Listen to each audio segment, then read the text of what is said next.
Si decimos que Gustavo Adolfo Bécquer, el poeta de quien voy a hablar ahora, fue el poeta más grande del siglo XIX en España, esa sentencia es indiscutible. Hubo un par de figuras más, un par de poetas, pero ciertamente podemos prescindir de todas esas figuras, porque ninguno tuvo la altura lírica que tuvo Bécquer. Ahora, si decimos que Bécquer fue el poeta más grande del siglo XIX en todo el mundo de habla hispana, en todos los países de habla hispana, en toda la poesía que se escribió en nuestra lengua en el siglo XIX, esa sentencia también es bastante indiscutible. Porque Bécquer es un faro que cambió todo. Bécquer cambió todo. Bécquer es el Renacimiento y el Barroco español absolutamente depurados y con un criterio musical, con un criterio sonoro, con una elegancia y con una precisión en la elaboración de su arquitectura poética, digamos, inusuales, únicas. De hecho, Bécquer tenía oído absoluto. No hay una sola estrofa de Bécquer que suele mal, no hay un solo poema de Bécquer que suele mal. Traía consigo un don que solo algunos pocos traen, que era el don de la genialidad para poder hacer con la poesía un antes y un después. O sea, él aparece en el mundo en un momento en el que la poesía era, en general era pomposa, estaba cargada de una retórica vacía, era muchas veces insoportable. Y Bécquer limpia todo eso. De hecho, si nosotros vemos de lejos sus construcciones poéticas, en general son construcciones breves, y eso el lector lo agradece muchísimo.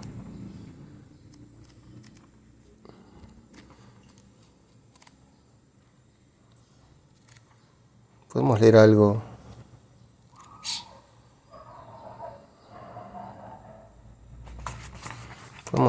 Para entrar en clima, ¿no? Su mano entre mis manos, sus ojos en mis ojos, la amorosa cabeza apoyada en mi hombro. Dios sabe cuántas veces con paso perezoso hemos vagado juntos bajo los altos olmos que de su casa prestan misterio y sombra al pórtico. Y ayer, un año apenas, pasado como un soplo, con qué exquisita gracia, con qué admirable aplomo me dijo al presentarnos un amigo oficioso: creo que en alguna parte he visto a usted. Ah, bobos, que sois de los salones, comadres de buen tono, y andáis por allí a casa de galantes embrollos. ¿Qué historia habéis perdido, qué manjar tan sabroso, para ser devorado soto boche en un corro, detrás del abanico de plumas y de oro?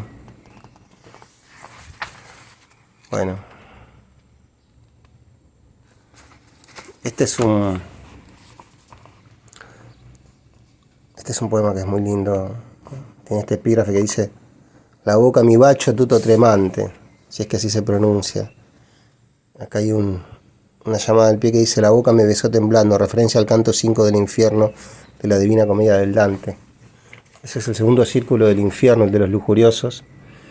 Y esto está inspirado en Francesca de Rimini, que es la mujer que engañaba a su marido con el hermano del marido, y el marido los mató. Y acá dice: sobre la falda tenía el libro abierto, en mi mejilla tocaban sus rizos negros. No veíamos las letras, ninguno creo, mas guardábamos ambos hondo silencio. ¿Cuánto duró? Y aún entonces pude saberlo.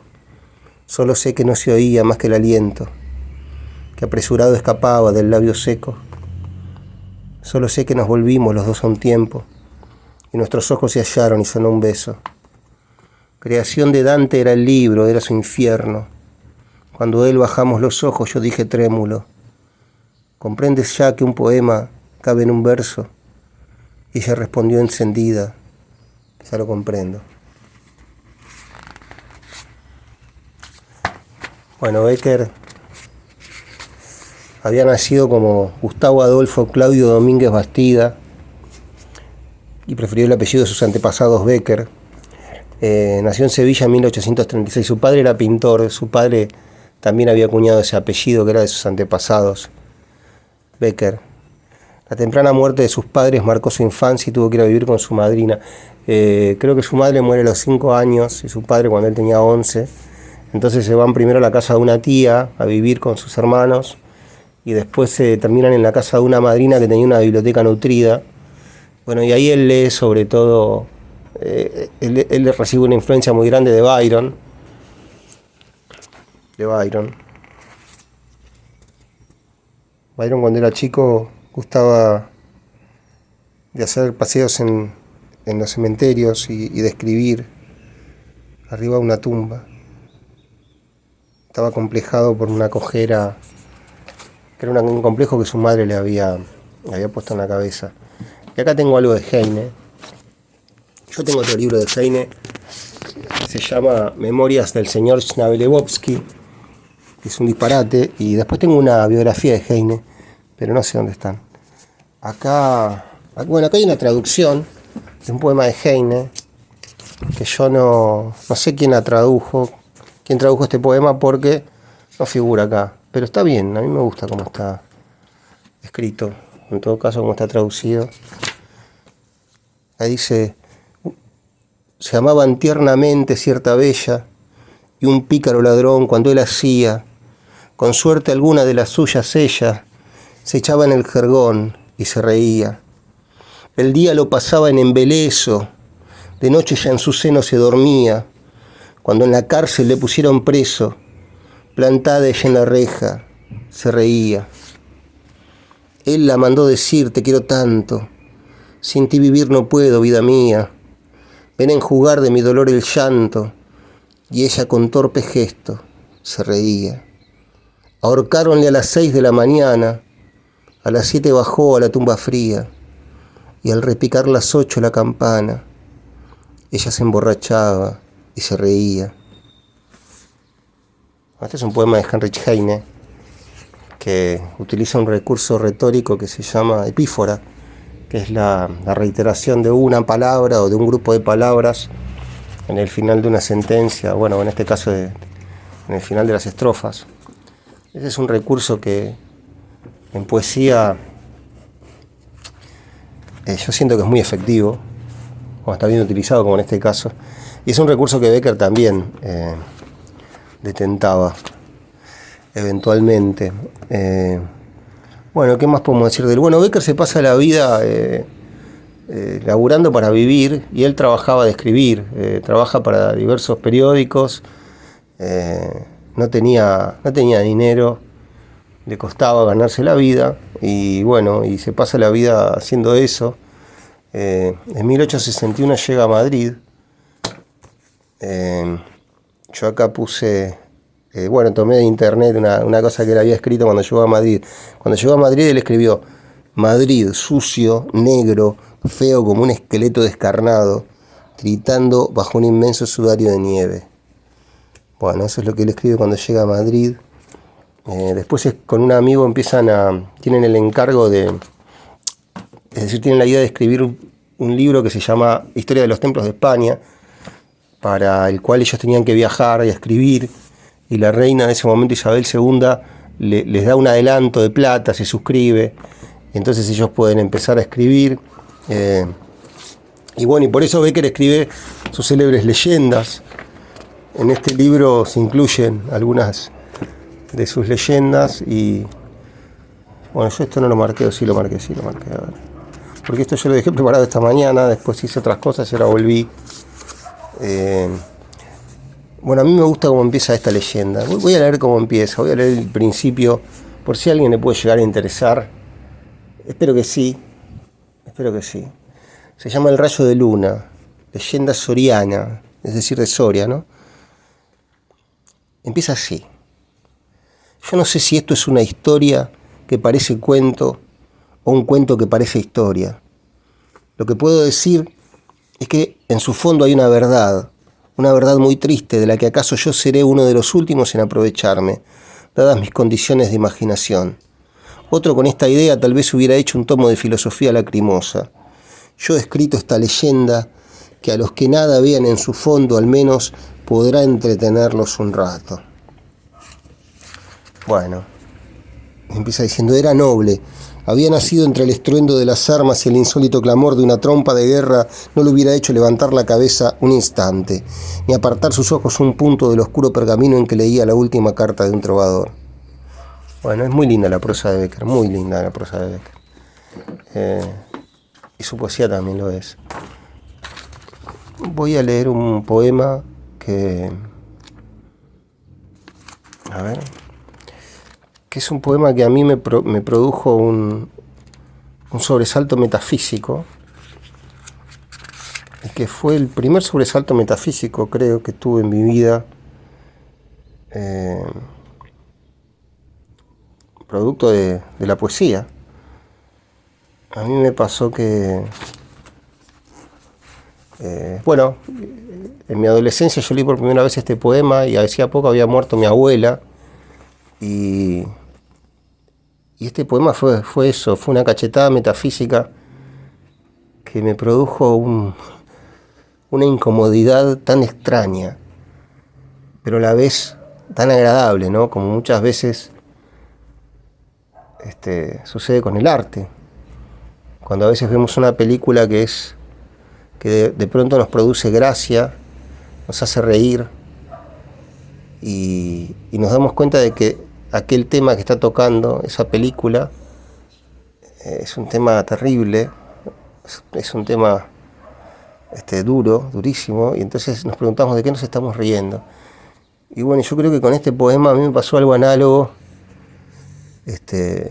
pero en el sentido de que me incomodó tanto que pensé, ¿qué es lo que pasa? ¿Cómo este hombre con estas palabras, con estas estrofas, logró producir en mí esta sensación de tan profunda incomodidad, ¿no? Este poema dice: cerraron sus ojos, que aún tenía abiertos, taparon su cara con un blanco lienzo, y unos sollozando, otros en silencio, de la triste alcoba todos se salieron. La luz que en un vaso ardía en el suelo, al muro arrojaba la sombra del lecho. Entre aquella sombra veíase intervalos dibujarse rígida la forma del cuerpo. Despertaba el día, y a su albor primero, con sus mil ruidos despertaba el pueblo. Ante aquel contraste de vida y misterio, de luz y tinieblas, yo pensé un momento, Dios mío, que solos se quedan los muertos. De la casa en hombros llevaronla al templo, y en una capilla dejaron el féretro. Allí rodearon sus pálidos restos de amarillas velas y de paños negros. Al dar de las ánimas el toque postrero, acabó una vieja sus últimos rezos. Cruzó la ancha nave, las puertas gimieron, y el santo recinto quedóse desierto. De un reloj se oía compasado el péndulo, y de algunos cirios el chisporroteo. Tan medroso y triste, tan oscuro y yerto, todo se encontraba que pensé un momento, Dios mío, que solos se quedan los muertos. De la alta campana la lengua de hierro le dio volteando su adiós lastimero. El luto en las ropas, amigos y deudos cruzaron en fila formando el cortejo. Del último asilo oscuro y estrecho abrió la piqueta, el nicho a un extremo. Allí la acostaron, tapiáronle luego, y con un saludo despidióse el duelo. La piqueta al hombro el sepulturero, cantando entre dientes, se perdió a lo lejos. La noche se entraba, el sol se había puesto. Perdido en la sombra yo pensé un momento, Dios mío, que solo se quedan los muertos. En las largas noches del helado invierno, cuando las maderas crujiras el viento y azota los vidrios el fuerte aguacero, de la pobre niña a veces me acuerdo. Allí cae la lluvia con un son eterno, allí la combate el soplo del cierzo, del húmedo muro tendido en el hueco, acaso de frío se hielan sus huesos. Vuelve el polvo al polvo, vuelve el alma al cielo, todo es sin espíritu, podredumbre y cieno. No sé, pero hay algo que explicar no puedo, algo que repugna aunque es fuerza hacerlo, a dejar tan tristes, tan solos los muertos.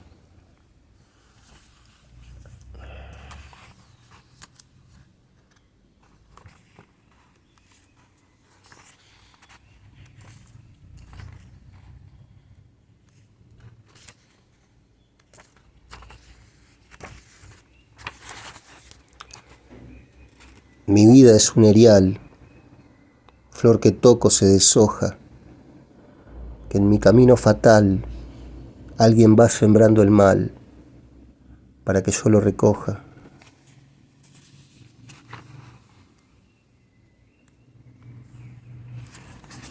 Se dice que Becker iba caminando con un amigo y vieron en un balcón a dos chicas, a dos jóvenes, y automáticamente Becker se enamoró de una de ellas, se llamaba Julia Spin.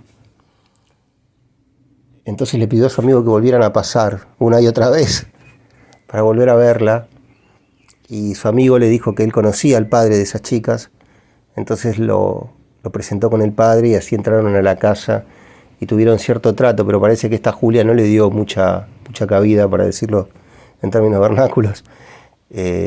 Ella después hizo cantante de ópera y con los años sí se casó con otro tipo. Pero bueno, hay mucha gente que dice que ella fue la gran musa de Becker. Después él se entreveró también con una amante y hay gente que dice que la musa fue esta segunda mujer de Becker, amante. Y después se casó con una mujer que se llamaba Casta Esteban Navarro, tuvo 3 hijos. Y acá dice, bueno, y tuvo una vida en común un poco afortunada, ya que se separaron años más tarde. Una recaída en su enfermedad le obliga a retirarse 3 años más al monasterio de Veruela, donde escribe cartas desde mi celda. Y bueno, y a él le desaparecen las rimas. Dice, a la separación de su mujer se une la desaparición del original de las rimas que había entregado para su publicación a su amigo el ministro González Bravo, cuyo domicilio fue asaltado por el movimiento revolucionario en 1868. Intentará reconstruirlo en un libro de cuentos, el libro de los gorriones, en un libro de cuentas, el libro de los gorriones, porque un amigo le da un álbum, que era este libro de cuentas, que acá se hace alusión acá, y le dice, bueno, llenalo con lo que quieras. Entonces Becker de memoria reconstruye las rimas, y bueno, y después esas rimas se publican póstumamente. Se fueron publicando algunas en periódicos en la época, pero el libro de las rimas de Becker, tal y como lo conocemos, aparte con la numeración romana y con la disposición ordinal que establecieron sus amigos, se publicó, digamos, más allá del conocimiento de Becker, porque bueno, no podía dar el consentimiento para ese orden porque Becker ya estaba muerto. Bueno, ya está, no sé si seguir leyendo otra cosa. Voy a leer algo más.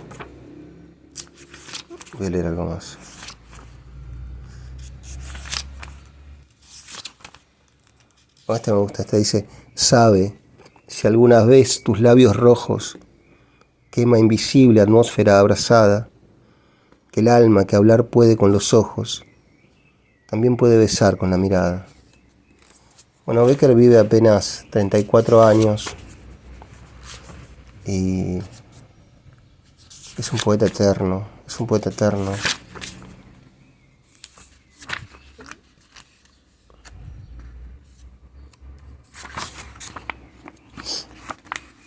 Espíritu sin nombre, indefinible esencia. Yo vivo con la vida sin formas de la idea. Yo nado en el vacío, del sol tiemblo en la hoguera. Palpito entre las sombras y floto con las nieblas. Yo soy el fleco de oro de la lejana estrella. Yo soy de la alta luna, la luz tibia y serena. Yo soy la ardiente nube que en el ocaso ondea. Yo soy el astro errante, la luminosa estela. Yo soy nieve en las cumbres, soy fuego en las arenas, azul onda en los mares y espuma en las riberas. En el laúd soy nota, perfume en la violeta, fugaz llama en las tumbas y en las ruinas hiedra. Yo atrueno en el torrente y silbo en la centella, y ciego en el relámpago y rujo en la tormenta. Yo río en los alcores, susurro en la alta hierba, suspiro en la onda pura y lloro en la hoja seca. Yo ondulo con los átomos del humo que se eleva, y el cielo lento sube en espiral inmensa. Yo, en los dorados hilos que los insectos cuelgan, me mezclo entre los árboles en la ardorosa siesta. Yo corro tras las ninfas que en la corriente fresca del cristalino arroyo desnudas juguetean. Bueno, y así. Becker. Este me hace acordar a un poema de Darío que dice: yo persigo una forma que no encuentra su estilo. Él dice: espíritu sin nombre, indefinible esencia. Yo vivo con la vida sin formas de la idea. Y Darío dice: yo persigo una forma que no encuentra su estilo, botón del pensamiento que quiere ser la rosa. Creo que dice Becker.